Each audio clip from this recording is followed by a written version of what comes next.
What's going on, guys? Nick Lesagore here, Exit 12 Homebrew, in the basement, in the brewery of Exit 12 Homebrew, hitting you with a new video this week. Really excited. There's a lot going on, so I'm gonna try as hard as I can not to just blabber on and bore all of you. So let's start first and foremost. I got a beer box today, and I haven't been brewing. It's been a while. Brandon and I have not been hitting the old electric brewery lately. A lot been going on with family, with jobs, whatever the case may be. We're gonna rectify that soon. But in the meantime, as I mentioned, I got a beer box from none other than Big Dog Brewing, David, the biggest Bills fan in all the land. I'm sure he'd be willing to tell you that. And this beer that I'm going to start out with tonight, it's about an hour before our May club meeting for BrewTubers, Online Brewers Club. So I figured I'd enjoy a nice beer, something easy to keep me level-headed for the meeting. And what better one than a nice little lager from Dave at Big Dog Brewing. So this is the Lazy Days Lager, 4.5% alcohol, canned on May 1st of 2021. Boom. I have some information on this beer, but before I get into it, let's crack this open.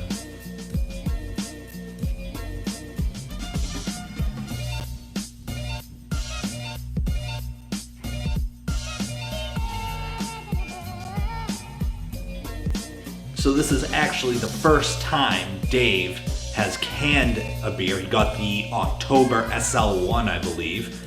So this is like one of the first cans that he's ever canned that he sent out. So let's test the carb on this. Oh yeah, Dave, very nicely carved. You can tell by that nice little hiss. So this beer is a rendition. It's kind of a clone of Nate Pico's Cluster F beer.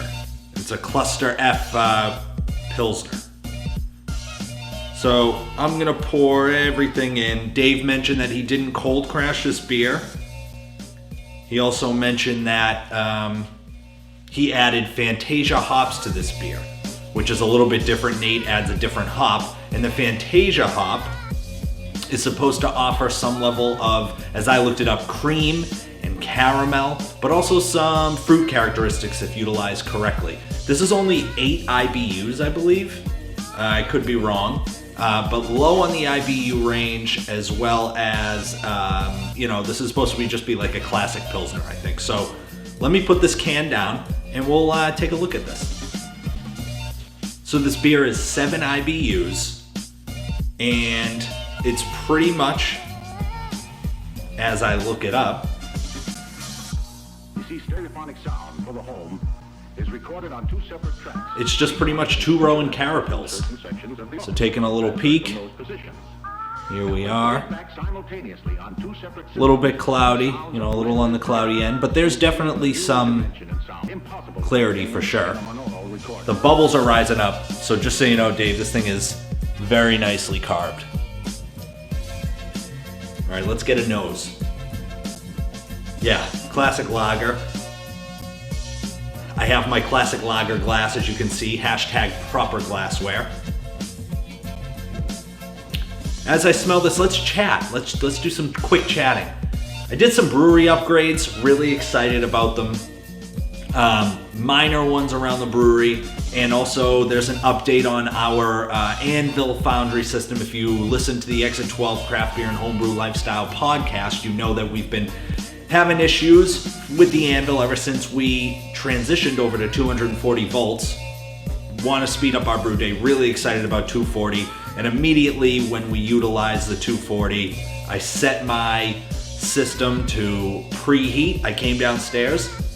It was off. It didn't even heat. And we found that it wasn't heating at all. We tried to switch it back to 120. Still wasn't heating.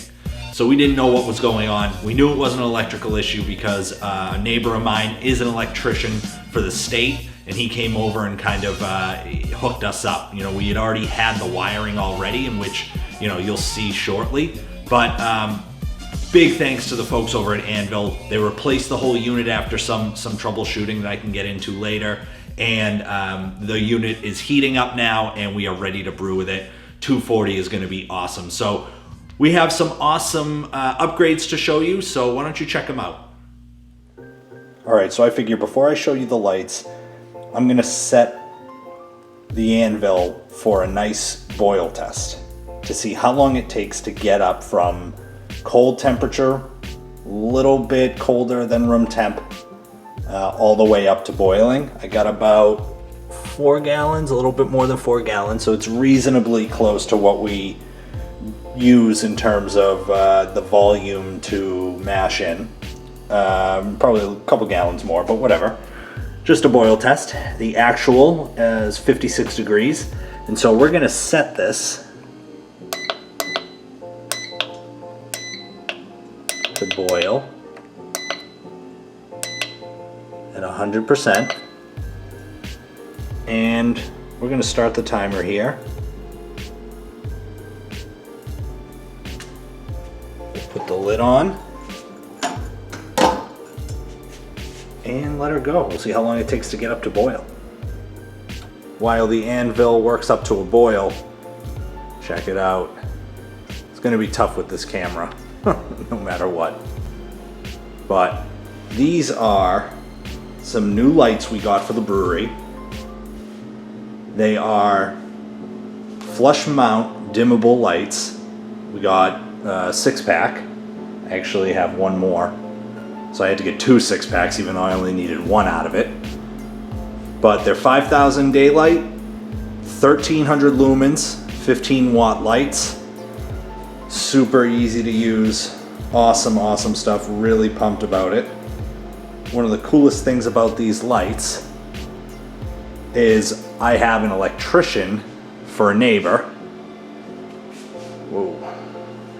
And one of the coolest things about these lights is I can dim them from anywhere in the house. All thanks to this cool looking app. We have a dimmable switch. So when I'm down here during the summer, hanging out on the couch, if I want to dim the lights down so I can fall asleep on the couch and nice and good and drunk, I can do that just by adjusting the light on my phone. Really cool stuff, really pumped about it. So we're at 71 degrees Fahrenheit in 5 minutes as we continue to climb up, waiting to get to a boil. So the same buddy I have who's an electrician, my neighbor who installed the lights, also did the electrical in order to get me access to 240 volts for the anvil. So what he basically did was he had me purchase a 20 amp 2-pole circuit breaker and 2 15 amp single pole tandem circuit breakers.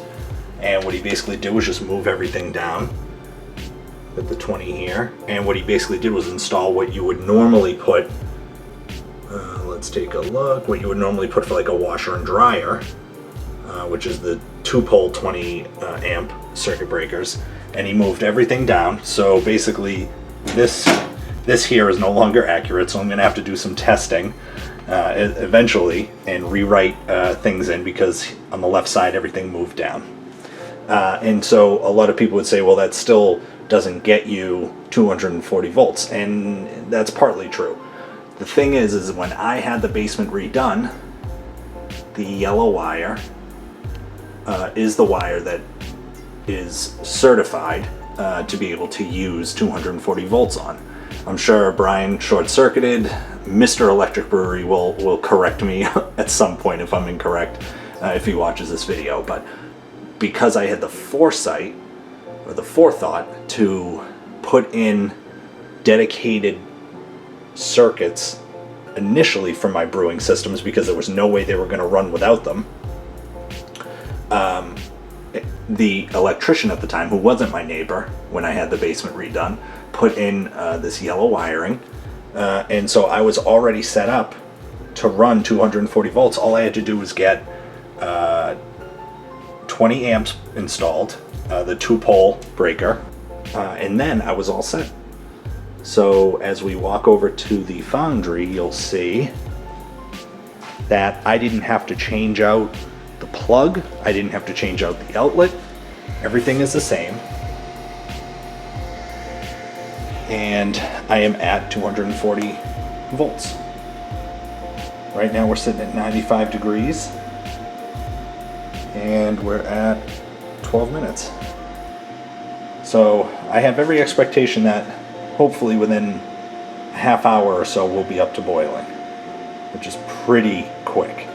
For frame of reference, it takes us over an hour just to get to mash temp, which is 150 degrees at 120 volts. But we're going to continue on with this, and we'll be back when we get a little bit closer.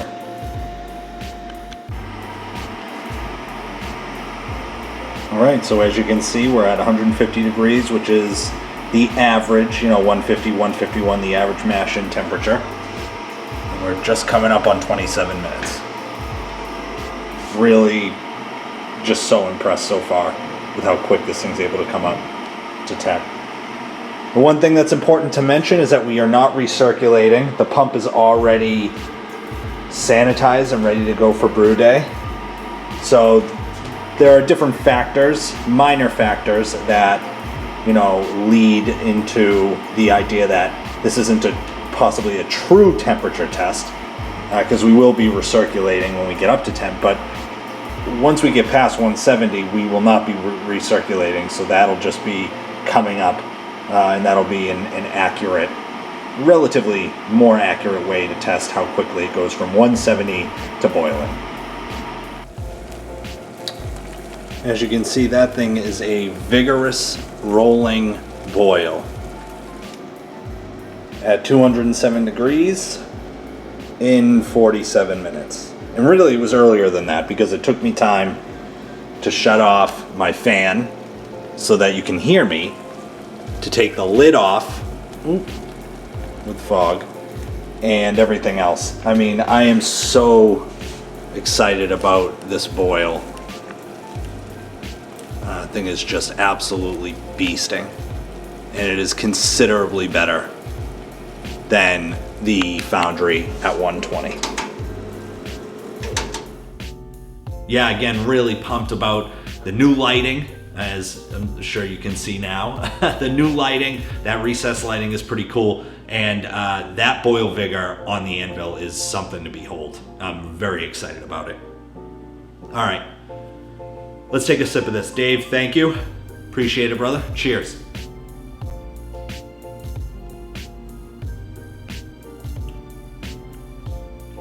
That's fantastic.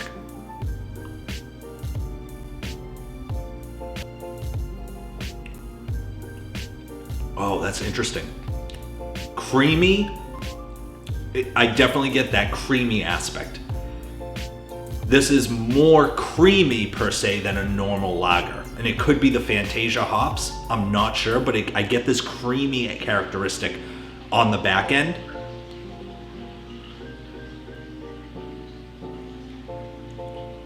Definitely easy drinking.